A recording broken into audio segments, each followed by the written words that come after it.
Hello, everyone. Welcome to Urbanscape Gardening. And in this episode, we will be talking about Peruvian lilies. So, this is a native of South America and they closely resemble the lilies, but they're not true lilies. This is a perennial plant, which means that it keeps coming year after year.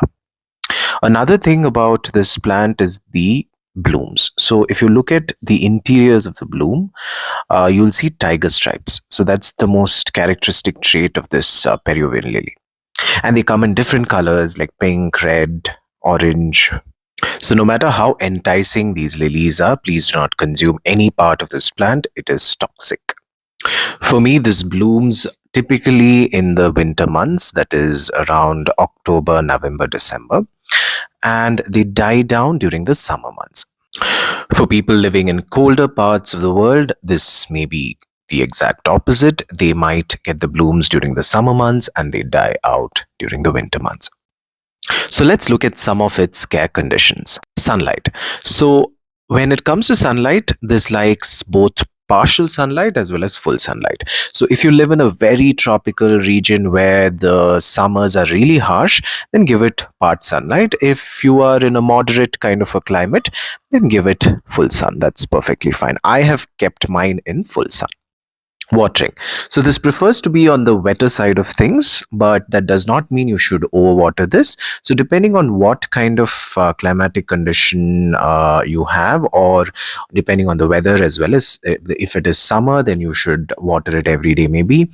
And if it is winter, you have to check if the soil is moist, then do not water. If it is dry, then you can water it. So that balance you have to maintain because it has rhizomes, tuberous rhizomes, so it might rot or it might attract diseases if it is overwatered. Fertilizer, this definitely would gain a lot in terms of blooming if you fertilize this. So use compost, or if you want to use synthetic fertilizer, you can use that as well. But I prefer using compost. Once in a year is also fine. I generally do not fertilize this as much, but my blooming is quite intermittent. It could be because of not fertilizing it too often. So if you have a fertilizer that you feel comfortable using, you can use. So I am going to repot this particular lily because you see here it hasn't really overgrown this huge container. So I believe that this does not require a big container. It can do well in a medium size or a small container, and I don't think it needs a very deep container. It If you have a shallow container, this will grow well in it as well. So I'm using a smaller container now, and I'm going to dig out this plant, and I'll also show you the root system. So now you can see the root system here. It is rhizomatous, that is, it has tuberous rhizomes, and it forms a cluster wherever it is grown. Right. So I have been growing this plant in this container for about 3 years now, and I haven't seen this overgrow this container. It's been like that in that particular position where I grew it. It's just sprouted stems and leaves and etc. But it hasn't really completely taken over the entire container. So that's a problem.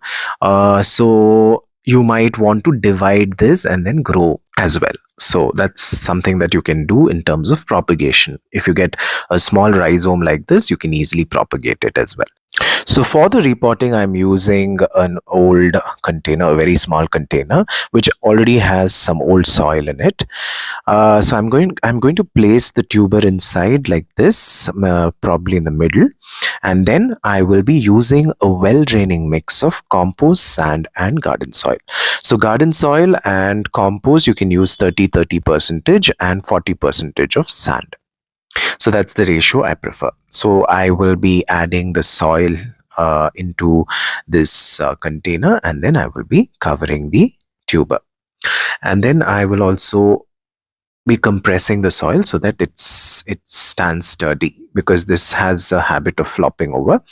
Another thing is, if you want to give it some support initially, you can give it at a later stage also. If you want to give it some support, you can build a trellis and then add it. because especially if you have a lot of wind in your area, then you will have to support this flops over really badly. And now the only thing left is to water the container thoroughly and ensure that you do not water the leaves but you water the soil. So, from a pest and disease perspective, I do not see any issues as long as you take care of its watering needs well. I have not seen any kind of pest or disease problem on this plant, but I see some kind of yellowing on the leaves, but that does not impact the blooming. Pruning. So another thing about this plant is it dies back after it blooms. So you either cut off the stems so that it signals the root system to kind of give out more flowers rather than seeds. So that's something that you can do. If you don't do that, also it's fine because it automatically goes down after it blooms, and then it springs up once the climate is conducive, and they spring up a surprise, they bloom, and they die out. So that cycle continues. So that's not a problem.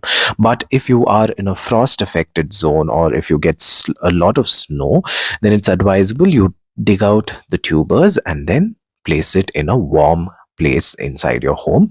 And then once the weather outside is hotter, then you can, or warmer, you can take it and you can sow them. So that's something that you have to do if you are in a snowy zone.